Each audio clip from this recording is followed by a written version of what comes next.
Hello, everybody. Today we're talking about the Constitutional Convention of 1787. It's going to be a very historical lecture, and we're going to focus on the step-by-step of what happened at this convention. Well, of course, address the reality that this wasn't a single convention in a single place, but a collective of meetings over numerous months in which we drafted the Constitution of the United States. So let's begin with an acknowledgement of the need for a convention, which started in roughly, although much earlier than this, but we focus primarily at the beginning of August 1786, when we see a rebellion uprising occurring in Massachusetts, known as the Shays Rebellion, in which farmers at mass were trying to prevent the foreclosure of private properties, pushing back against the call for national debts to be collected in specific gold and silver currencies. As we also remember, there was unique currencies for each state that was very difficult for these farmers to pay their debts that were accumulated during the Revolutionary War. So we have a rebellion occurring. And what will our national government do? Well, our national government at the time did basically nothing. We needed 9 of 13 states to agree for any war treaties or major expenditures to occur, for the military to act in this state. Also, we have to acknowledge there was no national military, relying on the mobilization of state militias. And sorry, the cat is a crazy critic. And just overall being harmed immensely by the weak national government. No power to tax also resulted in no guaranteed revenue. No judiciary resulted in the lack of enforcement powers of certain legislation. There was high levels of gridlock as a result of excessive autonomous states. Trade policies were left up to the states, and oftentimes they starkly contradicted each other and even went into trade wars with each other. States were in constant conflict. There was a lack of recognition of treaties between the states, let alone economic trade policies. We see there was no separate executive enabling the states the national government to enforce laws, as congressional committees handled all administration at the time. And in these congressional committees, there was a high level of agreement that was required for any actions to be made. So, what did this result in? A lack of a responsive national government during a time when individuals were losing their lives and blood was being shed in the name of economic hardships in the state of Massachusetts. So, this rebellion, Shays Rebellion, Farmers' Rebellion in Massachusetts, revealed that these Articles of Confederation are far too weak. And what will we do? We will revise them. And the best way to revise these articles is through a constitutional convention, in which we can send all of our state delegates together in the city of Philadelphia to debate the issues of this system and where we can adapt to make our state more responsive. Before we go into the logistics of this convention, I also want to very quickly address some key misconceptions that often revolve around the formation of the United States government as we know of it, and this notable moment in time where the Constitution was debated over the span of many months. So, what can we acknowledge? Was everyone in agreement on the Constitution? No. The Nearly half of the delegates of the United States Articles of Confederation were against abolishing the system to implement a federal system. They were more emphasizing the need for the maintenance of the confederal system that existed prior. And we needed public press and advocacy collectives like the Federalists to eventually result in convincing enough people to ratify the U.S. Constitution. So, was everybody in agreement on the Constitution? Not even close. We also know that we'll talk about the numerous plans that were proposed at the Constitutional Convention of 1787, one primarily being the Virginia Plan. A lot of the characteristics of the U.S. Constitution today stem from the first proposed plan in the Virginia Plan. But we also know many are starkly in opposition to what was proposed in the Virginia Plan. And it came from the Constitution we know of it today, comes exclusively through compromise and accommodation of both interests that were present in the wide range of plans that were proposed at the time. And was the convention quick? No. The convention did not happen over a single day, week, or month city of Philadelphia. This was a collection of meetings among numerous delegates. Most of the time, were not all present in every single meeting, while also having to simultaneously run the Articles of Confederation, as there was a possibility that this revised new system of government was not even going to be implemented. So the convention was very slow. It happened over a period of many, many months. Was the convention meant to draft a new system of government? No. The convention was intended to revise the articles, secure the ability for the national government to respond while not overriding the autonomy of the 13 states. Also, slavery was a secondary issue at best. Well, no, slavery was front and center. We see issues like the compromises like Three-Fifths Compromise and commerce and trade and protections for slavery in the southern states as foundational compromises and agreements that were essential to eventually coming to the final conclusion that we can ratify this Constitution. I often refer to these when I teach in my in-person government classes as there is a great compromise that stems from the Connecticut Compromise that merges the Virginia and the New Jersey Plan. But there is also a not so great compromise that enables proportional representation in the political environment that they were in at the time as they addressed the Three-Fifths Compromise. Although I, in the back of my mind, always remember it as the not so great compromise, please never remember it as such. It is not a good way to represent history. It is the Three-Fifths Compromise, one of the most morally questionable compromises in U.S. history, although essential to the formation of the U.S. Constitution as we know of it today. So, we also know the convention was transparent. Well, no, it really was not. We do not know about what happened at the convention until later publications, primarily through James Madison, presenting his notes throughout the convention. We see that many individuals present conflicting accounts of how the convention went. We see a classic example is Thomas Pinckney, who many years after the convention drafted and published a work which declares the Pinckney plan that he proposed, which mirrors the Virginia plan in many ways with slight differences. And he declared that this plan was pivotal in the at the convention, although other historical accounts contradict this. And we do know the public press did not have constant access to these conventions as it was exclusively available to delegates of the states and occurred many times through backroom deals. We even remember, and we'll talk about this today actually, how James Madison had a bit of backroom dealing occurring at the time as he gathered the support of George Washington as he was stepping out of his private life, getting more involved in the national government, and other important Virginia state delegates to support his new proposal before he even proposed it at the convention. So there was a lack of transparency that history has revealed over time through numerous analyses of the events. And finally, all states had representatives contribute to the U.S. Constitutional Convention. No, many states, well, not many states, but states like New Hampshire refused to send delegates and did not contribute to this scenario until far later along in the process, and was even the last state to ratify the Constitution. I'm sorry, not New Hampshire, if I said that wrong. Rhode Island was missing as they did not send delegates to the Constitutional Convention states. So here we are. We're at the Constitutional Convention of 1787. We have our founding fathers, or soon to be founding fathers of the U.S. Constitution, meeting to alter the Articles of Confederation and strengthen the central and national government and make it more responsive to the threats that are posed among the individuals, make it more unanimous when it comes to the trade policies and treaties implemented in between states.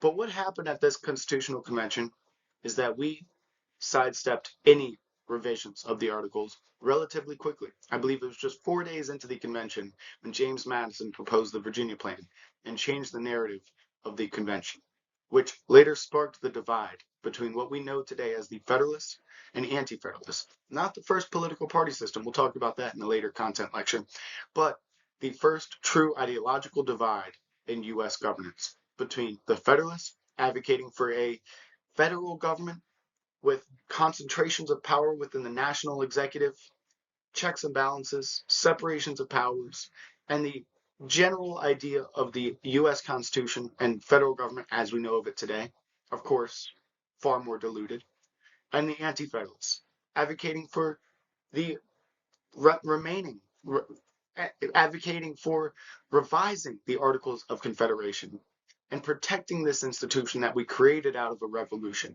that represents the will of the individuals who fought and shed blood for the name of this new nation, this nation of sovereign states. And this divide is to be addressed in the public press as we see the Federalist Papers and the Anti-Federalist Papers clash through their ideas and publications, represented through the pseudonyms of Brutus and Publius as they write in conflict. So let's talk about some of the key actors that contributed to this convention. I'm going to cover some of the most well-known names that our history books have tended to gravitate towards, in addition to some extras in the next slide that we've often sidestepped in the analysis through history, but are just as, and oftentimes more important than the ones that we focus on. So let's briefly acknowledge Benjamin Franklin. He's the oldest delegate at the convention at 81 years old, and really a representative of moderation. He acts as the mediator and peacemaker among a lot of these debates, providing practical wisdom, oftentimes not even speaking himself, but giving speeches to in other representatives from his state, advocating for them to give those speeches on the floor, and actually giving a conclusion to the convention, which will be read later on in this lecture, calling for the Constitution to be ratified, although it may not be perfect, but there is no better at the time. So Benjamin Franklin bringing his moderation and wisdom to the debates. At an old age, a lot of times, primarily his contributions we see later on through compromise as he leads the Connecticut Compromise, later known as the Great Compromise, establishing bicameralism and finding a middle ground between the Virginia and New Jersey plans, which we will discuss momentarily. We also acknowledge Alexander Hamilton. Uh, if there is a primary influence of Alexander Hamilton at this convention, let's just call it shifting the Overton window. He gave an interesting speech and call for what was what history books refer to as the Hamilton Plan, but when you look at the logistics of it, sometimes it is also called the British Plan.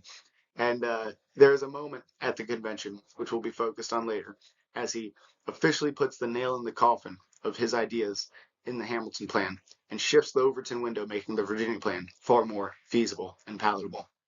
And James Madison, the author of the original Virginia Plan, also later an author alongside Alexander Hamilton in the Federalist Papers, advocating strongly for the ratification of this Constitution. Additionally, we see George Washington, a president of the convention, leading a lot of these debates and representing more of a symbolic position. He is stepping back into the limelight. He was a notable general during the Revolution, but when we implemented the Articles of Confederation, he stepped away to his private life in Mount Vernon. But now, with this new convention, with the ideas of new governance, representing a lot of the complaints that he had against the articles, that it was far too weak, decentralized, and did not provide the capacity to respond when the military and certain collectives are in need of resources and additional troops, as something he experienced firsthand during the American Revolution. So George Washington, excited about this opportunity to strengthen the national government, presides over the convention and helps lead through symbolism of legitimacy this debate. Now, we also oftentimes go without acknowledging some of these other quite notable influences during the Constitutional Convention. No more notable than Gouverneur Morris, the most outspoken representative at the convention, speaking with one wooden leg and helping influence things like the preamble of the Constitution. Art history books identify that he is the primary author of the sentence focusing on "we the people of the United States in order to form a more perfect union," etc., etc. So he had, and he did this through his position within the chair of Committee of Styles, addressing the final language of the Constitutional Convention. A strong advocate against slavery, giving some stark and clear speeches opposing the practice, focusing on the moral angle of examining citizens when they are also viewed as property. He was an advocate of national supremacy while still maintaining state sovereignty and wanting generally a strong executive. Now we see These are things he advocated for in numerous speeches during the Constitutional Convention, eventually strongly supporting the Virginia Plan's ratification and the eventual ratification of the United States Constitution. We also see an individual by the name of James Wilson, early advocate for the Electoral College, a later compromise that would enable the populist vote while enabling a check on the general population when it comes to electing presidents. Authored pamphlets advocating for ratification, so think of him as one of the earliest Federalist Papers, although he did not write the Federalist Papers themselves, but laid the groundwork for advocation via public press and pamphlets. Also identified as an advocate for federal supremacy. Without his sentiments, and if we only had the federal supremacy sentiments coming from the likes of Alexander Hamilton, maybe a lot of our things, such as the Supremacy Clause, would not have been directly implemented into our Constitution. So we thank many advocates like Governor Morris and James Wilson for the strengthened role of our federal executive. We also see Charles Pinckney. Remember that second plan, the Pinckney Plan? Proposed it, influenced commerce and trade committees as well, and later advocated for protections of slavery. Not so fond of an act, but we do remember, and as well, some historians debate the extent in which he is trying to take credit for some of the proposals in the Virginia Plan and the Pinckney Plan. A notable individual when it comes to the debate of policies and representing the interests of the southern states. Additionally, we see Samuel Adams. I love including Samuel Adams in these lectures because he was one of the representatives of the last to be convinced of the benefits of the Articles of Confederation.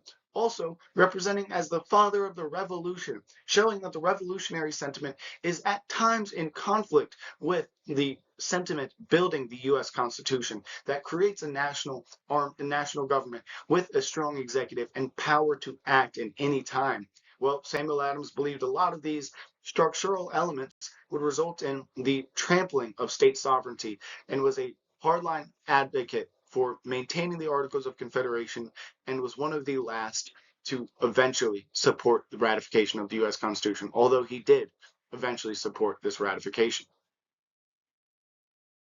So here we are. We have two conflicting proposals. Now, they are not to be proposed at the same time. We see the Virginia Plan sparks the debate about completely dismissing the Articles and creating a new system, while the New Jersey Plan comes a few months later, proposing an opposition statement against the Virginia Plan. If we are to create a new system, the New Jersey Plan is better at representing the needs of those anti-federalist states, those southern states, than the Virginia Plan. So what are these stark differences between the two? Well, one that shows the most conflict between these two proposals is how we determine representation within the legislative bodies. We can agree that we're going to have a legislative body. We can agree that this will be tasked with governing responsibilities like drafting legislation, having control over commerce, and things of that nature. Of course, commerce will be an agreement that will stem later on as we're addressing the issue of slavery. But we know we'll have a legislature. We will know that we will have distribution of representatives from the states within these legislatures. How will we do this? Will we do this with equal representation or population-based representation? Well, the Virginia Plan calls, of course, the bigger state with a greater population, calls for representation based off of population, proportional representation within the legislature. While the New Jersey Plan has a different position. They're a small state. So what is the best way to represent small states within a national government? Via equal representation. That does not take account of population or economic contributions, but instead primarily focuses on equal representation within a national government between all states. Virginia might have 10 times the population than New Jersey, but New Jersey will have equal say in all national governing responsibilities. Now, we also have to acknowledge that the Virginia Plan did not just focus on population. Population had a lot of hurdles to jump, as we did from the very beginning understand that there is a conflict. Governor Morris is addressing this in numerous speeches. There's a conflict between how we will to address the population of a state when a large segment of this population is viewed as property instead of citizens. So the Virginia Plan also has another proposal that it will be based off of economic contributions to the national government. Once again, of course, a metric in which Virginia would be most dominant among the 13 states. So this plan, although it strengthens the national government and provides greater responsiveness, the Virginia plan does benefit the larger southern states like Virginia quite heavily. So we see debates. And there's far more than just the focus on how representation will be distributed. We see the Virginia plan focuses on a two-body legislature. Now, both bodies within this legislature will just have representation based on population, while the New Jersey plan has a single governing body in the legislature, in Congress. Think of it as the Articles of Confederation, the Articles of Confederation Congress.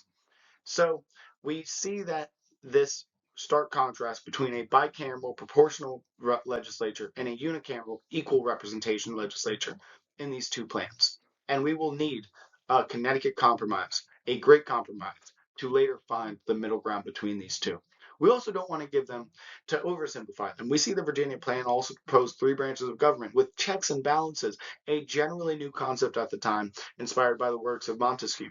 We see additionally the New Jersey plan proposes a Supreme Court and an agency, federal agency to tax trade and regulate commerce, dimensions that will eventually be included in the final draft. Now, let's talk about these individually, as it wasn't just the Virginia plan and the New Jersey plan, but we also see the Pinckney plan, the Hamilton plan, the Connecticut plan, and much more essential steps in this process of coming to the conclusion of creating the U.S. Constitution. So let's look at a timeline that presents the overall progression of the Constitutional Convention of 1787. So it all begins on one day in February 21st, 1787, in which the Congress of the Confederation, calls for the convention. The convention later convenes just a few months later on May 25th in Philadelphia. We see just 4 days later, on the 29th, the true convention is revealed, as James Madison proposes the Virginia plan. The Pinckney plan is quickly proposed after, although there are disputes about specifically when this was proposed and what was in the Pinckney plan. We remember that there is no direct copy of the Pinckney plan that was proposed at the convention, and the only publication that we've seen, the only draft we've seen of the plan, is via later publications made by Thomas Pinckney, and years after the convention. We see it took just a few weeks for the New Jersey plan to be proposed. We had a clear Virginia plan. We need an opposition plan, as there is a clear dissentment against this proposal led by the Federalists, led by a collective later known as the Federalists. And the New Jersey plan will represent the needs of the Anti-Federalists. Now, 3 days go by. New Jersey plan is looking pretty promising compared to the Virginia plan. It addresses the concerns of the revolution, that we need state sovereignty. We need a dismantled national government to avoid becoming a new monarchy like the system we just rebelled against. And 3 days go by, and Alexander Hamilton, our boy on Broadway, comes in with the British plan, according to some, also known as the Hamilton plan. Now this plan, oh boy, this plan. It shifted the Overton window. We can thank him for that. It made the Virginia plan sound so much more positive, so much more feasible, so much more accessible for the states than the possibility of the Hamilton plan, in which he calls for a strong unitary system. Remember, that unitary system of government in contrast to the confederal and federal systems that we see existing at some point in U.S. history. Hamilton wanted a strong executive, a strong national government that unites the 13 states, but also responds to their needs. But to do so, you must create one with extreme capacities. You must create one that can act quickly, oftentimes act at the will of an individual instead of a collective, act with majority rule and sometimes little minority accommodations, challenging the concept of pluralism.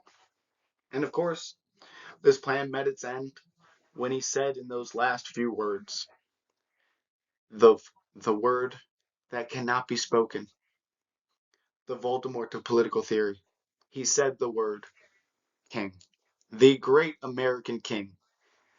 And at that moment, he lost support among the delegates. And his plan booed off stage, booed off of the floor, and the Hamilton plan will die just as quickly as it came to be. We continue to debate. Public press is really battling out this debate. The Federalist Papers addressing the conflicts of this type of system in a pluralist society.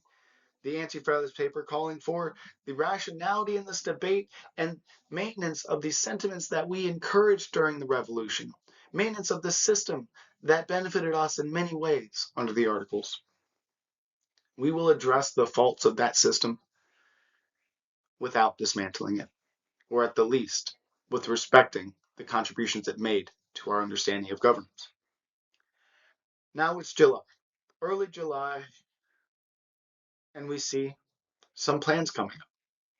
And this plan, this proposal, the Connecticut Compromise, the Great Compromise, the Connecticut proposal, led by Benjamin Franklin, the wonderful moderator at this convention in his old age, it's where we're going to sidestep any debate about who is greater than who and whose plan truly triumphs or addresses what issue.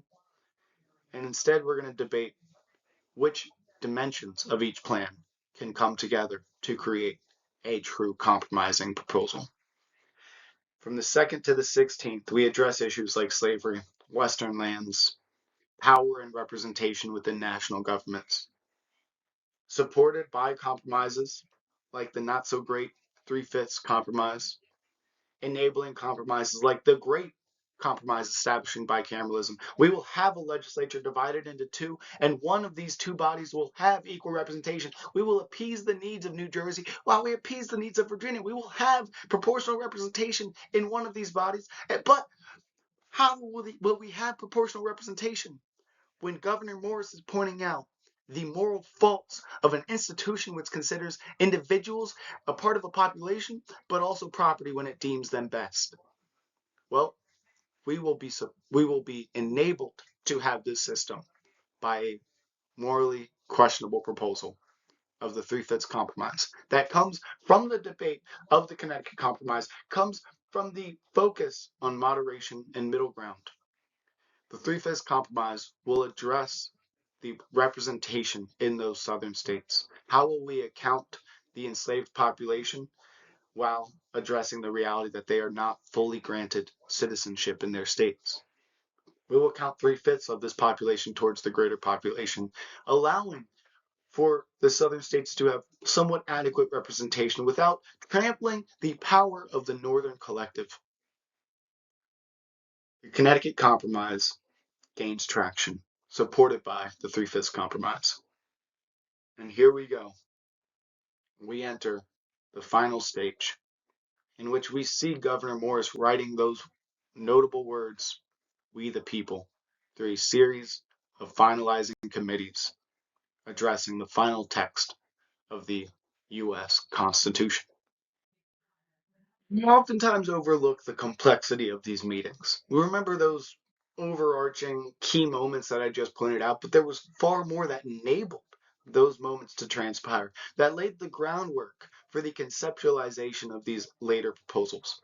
Let's start by acknowledging the Sherman's Compromise proposal. This is basically the early Connecticut plan, early Connecticut Compromise, proposed in June 11th, 1787 at the convention by Roger Sherman, a representative from Connecticut, in which he advocated for bicameralism with proportional representation in the House and equal representation in the Senate, focusing on even proposing the dimension that revenue bills will originate from the House, a dimension that we maintain to this date. And it was really the first articulation of what became the Great Compromise. And we, of course, oversimplify things in the trends of history and overlook it because it was initially rejected, although it was the foundation that was proposed in that later Connecticut Compromise. We see the Council of Revision proposal, in which we have a system in which there is a proposal to have a regulatory system within our within our national government. Think of it like a fourth branch of government with the only task of operating as a check on the other branches. This mechanism will be adopted later on and enforced within the three branches of government and will not act as a separate regulatory branch. but it provides the foundational thought process that we must maintain checks on power whenever we give power. So, representing once again the concerns of the Anti-Federalists. We also see later plans like the Patterson-Sherman revision proposal, proposed mid-June at that time, where they attempted to blend the Virginia and New Jersey plan. Once again, maintain state equality in a chamber while expanding federal powers, addressing equal representation for New Jersey and federal expansion for the Virginia plan. It illustrated a hybrid solution and once again advocated for what was later to be proposed in the Connecticut Compromise, and demonstrates that the final constitution was iterative, not sudden. This results in gradual progressions and gradual compromises, and there is no clear single moment that we can look at as the pivotal moment in resulting in what we have today. So, we also later acknowledge even Randolph's moderate nationalism revisions. This is proposed again in June by Edmund Randolph, and it scaled back a lot of the versions of the Virginia plan, focusing on a lot of these anti-federalist collectives. Because remember, that Virginia plan came in as an original starting point, and then we see many individuals trying to scale it back to address numerous concerns, trying to accommodate to minority sentiments at the time. Why it matters? Well, it demonstrated attempts to soften nationalist proposals and secure broader support. So we see a general sentiment, a general shift occurring right around June, that many anti-federalist collectives may not support the Virginia plan, but we do see that they're open to the idea of changing and creating a new system. We just need to address the concerns of every state, not just those states in Virginia. We see numerous proposals continuing. We see primarily Ellsworth's executive proposal proposed later on.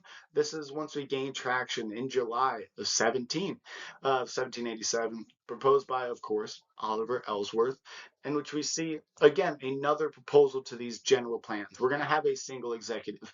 We're going to have the executive chosen by the legislature, a unique plan that was later dismissed, but it provided that representation of the fear of having excessive popular support and concentration of power, both focusing on the reality that there is a center that we need to expand the influence of the people while also making sure that there's a clear check on the influence of the people. So focusing on indirect representation, limiting veto powers, and really helped shape the unitary executive that we know of it today. We're going to have a single individual lead the executive branch. We're going to have an executive branch with influence on the national government, and we see through this proposal, Ellsworth executive proposal, the formation of this executive branch as we know of it today. And we see another Council of Revision proposal, again focusing on presenting a body with regulatory powers, primarily with just an oversight focus on governance, although that focus will be blended into other plans and blended into the general branches of government, focusing on that original concept in the Virginia plan of checks and balances.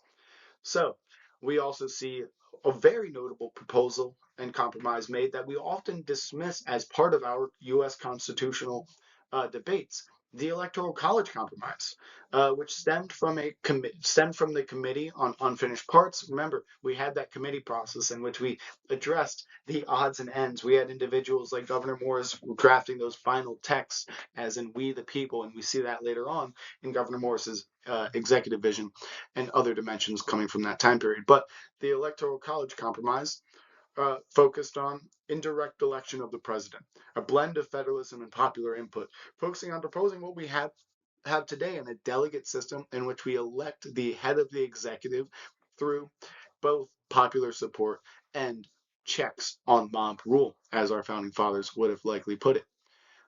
This was, of course, a far late stage institutional invention, but it was beneficial in solving some disputes over executive selection and regional power at the time. And we see that this all came to a front through at the end with Governor Morris's executive vision. In August of 1787, one of the last steps in the creating of the U.S. Constitution, where we see strong independent executive favored at the time, with popular elections supported by the Electoral College Compromise. And this is when we see Governor Morris writing, "We the people," influencing the final language and tone of the Constitution as we know of it today, focusing on the beauty as well as the institutional securities that we see in this text. Let's talk about these plans in detail. Let's start with the Virginia Plan, the first of its kind, written by James Madison and actually proposed by Edmund Randolph. In this plan, we see a proposal for a strong national government with representation based on population in both legislative bodies, although we will have the legislature divided. There will be a division of powers within this body. We will have division into three separate bodies, a legislative, an executive, and a judicial. We'll have a legislature that is bicameral with division within the body, within a House of Representatives and a Senate. Both bodies will have population-based representation. We will have a national legislature that can veto state laws when they need to, just simply overriding the autonomy of certain states. We will have the executive, the president, chosen by the legislature. We will also have a judiciary appointed by this same body, the legislature, with mass power concentrated in the hands of not state legislatures, but the national legislature. This plan is immensely supported by many larger states. Think Virginia, Pennsylvania, even Massachusetts at the time. Why? It had a significant influence in setting the original agenda for the convention. And I introduced ideas that the Constitution would replace and not revise the Articles, which was the general sentiment of the time prior to this ratification, prior to the fourth day of this convention. Now, we also acknowledge the reality that the Virginia Plan represents the interests of big states, wanting strong national governments, and among all things represents the interests of the Federalist collective. Madison also had a clear focus on the theory of factions, hoping that this Virginia Plan would address the reality that these 13 states was vulnerable to division, vulnerable to factions among collectives. Madison's intellectual framework, later articulated as well in Federalist Paper 10, emphasized multiplicity of interests, the institutional filtering of popular will, structural safeguards against majority tyranny. We will have majority rule, but we will not do so without minority protections. So we see this Virginia Plan stemming from the mind of James Madison, from the mouth of Randolph, emphasizing this stronger and strengthened executive. You can't forget as well the Council of Council of Revision, focusing as a oversight collective stemming from people from the executive and judiciary with the exclusive task of acting as a check on the other branches of government.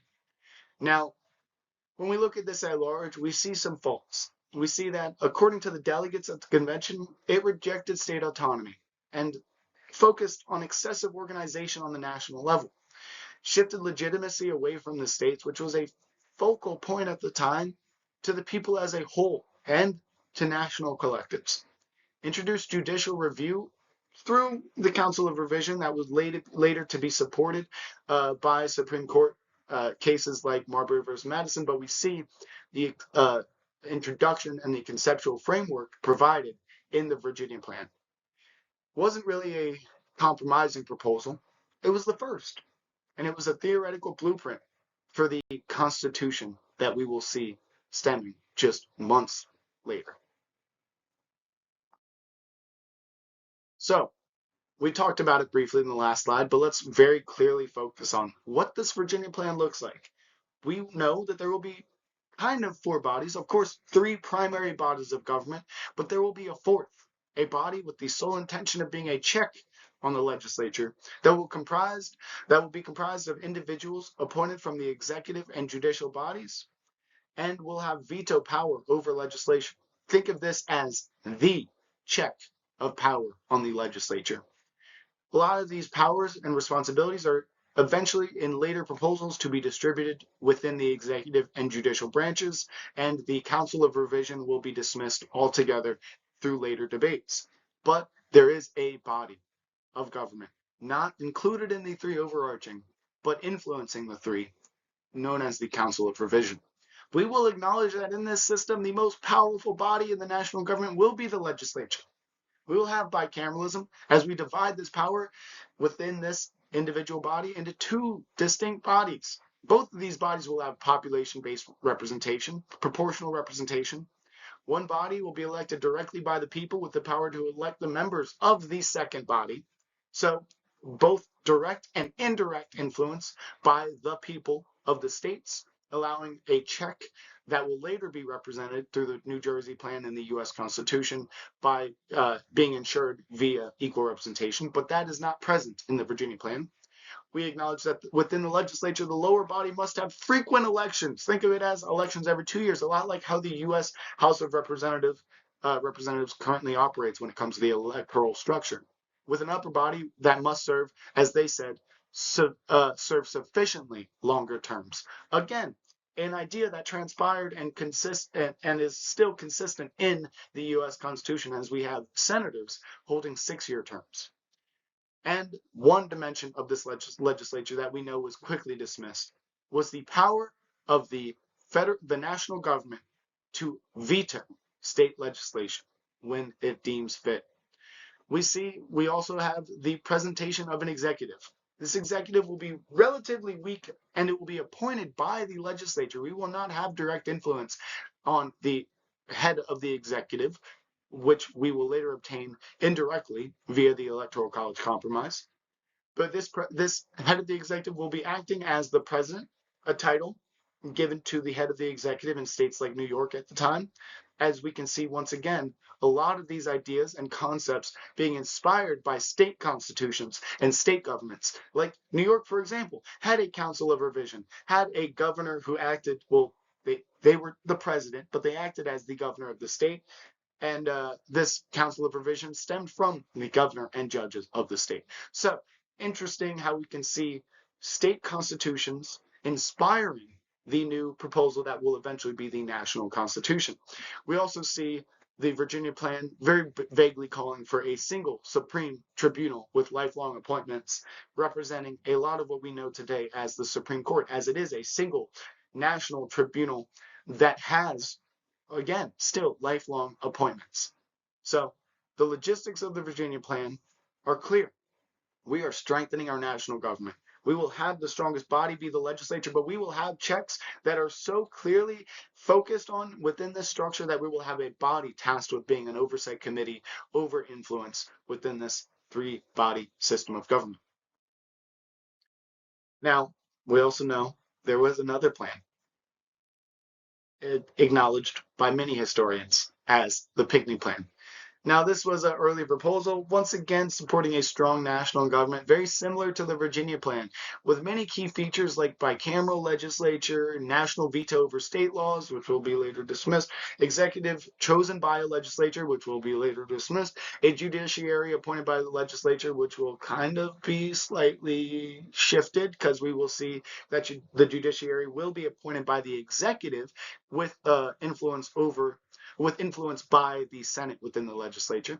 There are also explicit protections for property, which would have influenced slavery policies at the time, providing a lot of protections for that immoral practice that was occurring in the South, in the states that Charles Pinckney was proposing from, as he was a South Carolina representative. History books also do note that this proposal was very vague at the time, vaguely understood, and a lot of these concepts we understand from a later publication made by Charles Pinckney himself, specifying the logistics of this plan. So we see in this plan a lot of what we know very well in the Virginia plan. A lot of these general mirroring sentiments and just a general call for a strengthening of the national government with a general focus on protecting state rights, particularly the right to regulate your own commerce and the commerce of the institution of slavery. So here we go. Here we go again. A New Jersey plan is proposed, a true, clear, stark opposition to the Virginia plan. We have William Patterson bringing forth this idea that we must fix the articles and not replace them, protect small states. We can create a legislature that is unicameral, maintain the system we have today in a overarching unicameral legislature with equal representation. So what our current system is slow and unresponsive, we can strengthen the mechanisms in which they respond without diluting the means in which they come to agreement. So we will have equal representation. We will create powers within Congress to be able to tax and regulate commerce, although the regulate commerce dimension will be debated and worked out through logistics later on. We will have a weak plural executive, an executive with multiple representatives, an executive that looks more like a legislature in today's visualization than we may assume. And we will have all federal laws supreme over state laws, implementing a sentiment that will be later adopted into the Supremacy Clause. This was highly supported by, of course, New Jersey and other states like Delaware at the time, representing the interests of smaller states, both geographically and population-wise. And what really happened after this plan is we see a true confrontation occur. State equality over popular sovereignty. And which will win out? Well, neither, but instead a compromise between the two. So the New Jersey plan was more or less known by historians as defensive federalism. We will implement some changes, but we will also maintain this protection for state sovereignty. We will preserve equal state representation, a unicameral legislature, state sovereignty as foundational to all governance, but we will expand national authority by expanding the power to tax within this legislature that operates just like the Articles of Confederation did. We will expand the power to regulate commerce and hopefully eventually regulate slavery, but that'll be a later issue. We will have federal supremacy over states as enabling the power of the federal government not to directly veto, but to address issues, and that will later influence the way that states will address them. We see that there are some tensions. Small states were were not necessarily anti-national at the time, but they were anti-losing sovereignty. The conflict was over representation, not necessarily capacity, as we see these small states were willing to create a stronger national government, but we must make sure that representation is equal and we have power to be represented within this national government instead of just sidestepped as a smaller state. So we are trying to solve collective action problems without altering the constitutional identity of the states. State sovereignty is to be preserved, but we do still have to acknowledge that there are collective action problems that must be solved. So how exactly does this plan look? I've covered a lot of it, but a little bit of recap. Remember, the legislative branch had a unicameral legislature with equal representation, very similar to the Congress under the Confederation, with members appointed by state legislatures, not the people, but the state legislatures who were appointed by the people. We see an executive branch with multi-member executive council. So don't think of a single head of the executive. Think of a collective of individuals stemming from multiple regions of the country, selected by a national legislature. So it'll be a trickle-up process of distributing power through appointments. We also see, again, another proposal which supports and aligns with the Virginia plan as we call for a single Supreme Tribunal within the judicial branch and a dimension that will later be adopted as the judges will be appointed by the executive. We see compromise quickly being revealed within the judicial branch analysis of both the Virginia and the New Jersey plan, as we will have a single Supreme Tribunal. We will have judges appointed by the executive, and pulling from the Virginia plan, we will have lifelong appointments of these justices and judges. So let's talk about how we shift the Overton window in the middle of these debates. When it seems like we are at conflict and there's no way we can find a middle ground, well, let's have our boy on Broadway take the mic. Alexander Hamilton will come in and propose the Hamilton plan. We know this plan does not do too well. Hamilton focuses on the strengthening of the central government. He says, quote, "The great and essential defect of the Confederation is that it has no principle of coercion." And he wants to create a mechanism of coercion within this national government. His core idea is that an extremely strong national government will be beneficial to the state. We'll model it off of Britain because why? Well, Britain was quite successful when it comes to national governance. We will have a president who is elected by life as long as they have good behavior, focusing loosely on this idea of impeachment if need be, but we will have our elected presidents serve lifelong terms, not like we know us as Supreme Court justices today. Our senators will serve lifelong terms. They will be a check on the people's sentiments, and we will have these positions held for life as long as they are under good behavior. Governors will be appointed by the national government. We will have top-down influence over state autonomy. State governments will retain some autonomy and authority, but it will be limited, and it will be limited to what is not addressed by the national government. And basically nobody supported this, but it still was beneficial. It shifted the Overton window, making the Virginia plan seem far more palatable to many of those anti-federalist concerns. And we see this plan failed due to primarily one sentiment, the sentiment that the United States will have a head of the executive and many within the legislature serving lifelong terms and being referred to by Hamilton himself as kings. And this plan dies the second that word ends. Kings is the end of the Hamilton plan. We will not have limited state authority. We will not have governors appointed by the national government. We will not have top-down influence in this new system. We will maintain the sentiments of the Anti-Federalists, focusing on bottom-up influence, with the sentiments of the Virginia Plan and the Federalists focusing on a responsive government, but not one that will trample autonomy and authority of the states. And we remember, here comes that Connecticut Plan, the great, great compromise, the greatest event in my eyes to occur at this convention. Roger Sherman will be the one to propose it, although it is not the Sherman Plan that was proposed days and weeks prior, but it will represent the middle ground and a lot of what is in the Sherman Plan. We will split the difference on representation.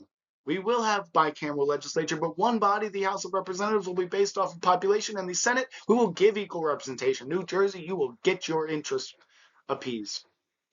We will have revenue bills start in the House, showing that also many of the less focused on dimensions are being supported and included in this plan. We will break conventional deadlock and make ratification process possible. This proposal will unify opposition between the Federalists and the Anti-Federalists. By July 1787, the convention was nearing a collapse over the issue of representation. And through this proposal, we address the one thing halting our unity as a nation. We address that population, and representation will be both equal and proportional in this new system.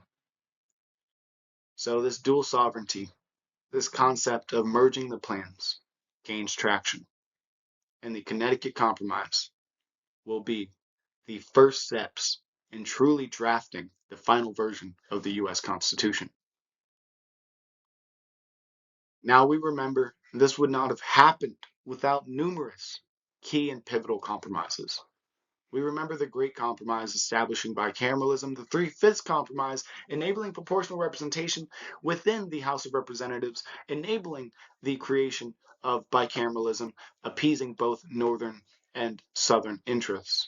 We will address the issue of slavery through the Commerce and Slave Trade Compromise occurring in late August, as the North gained commercial regulatory control while the South protected slavery until, through a ban on slave trade regulation, until 1808, which will be later revisited, and relying on this commerce ability within Congress.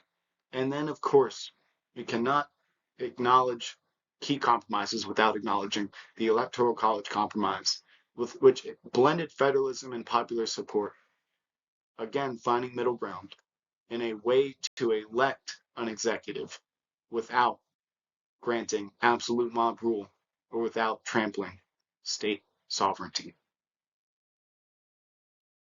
So we've shifted. This constitutional convention was a success. Individuals like Gouverneur Morris, James Madison, Benjamin Franklin, George Washington, and so many more, even Pinckney, resulted in a confederal system which lasted 8 years, devolving and eventually resulting in the implementation of federalism. We see some persisting structures like state sovereignty, equal representation within legislatures, as we see that was occurring within the Senate but not the House, separation of powers among 3 branches of government, among state and national governments. Although we did not see the 3 branches of government under the Articles, we did see separation of powers within national and state government. We see many policy initiatives requiring the consent of states, still maintaining unity among the 13 states. And we see the establishment of committees for specialized tasks. A lot of the practices that were solidified during the Articles of Confederation were slightly adjusted and maintained under the U.S. Constitution. But we do acknowledge there were numerous changes. We increased our national taxing capacities. We increased and created national commerce and trade regulations powered by the actions of Congress. We strengthened the executive branch, creating the executive branch at large and providing it with a single leader. We implemented a national judiciary with lifelong appointments. If they want to hold them, we know John Jay thought being a governor of New York would be more influential to party politics than being the Chief Justice of the Supreme Court. Fascinating discussion for another day. We realize that we will have majority decision making, but with minority protections through institutional mechanisms. We'll have direct authority over citizens instead of just the states. There will be federal supremacy through the Supremacy Clause, but allowing state autonomy. We'll have the ability to raise a national armed force, which of course will not be done for many years, but will eventually occur. And the promotion of economic stability through common currencies among all 13 states, an aspect essential to unifying the states and making it to where the states can economically work together. So, the Articles of Confederation is done. We have shifted from a confederal system to a federal system, and we now have the U.S. Constitution. But we will have to amend it, and that is what the next video will focus on. The Bill of Rights and the later amendments to the U.S. Constitution, including all 27 and their impacts and incentives. Thank you. Talk to you all soon.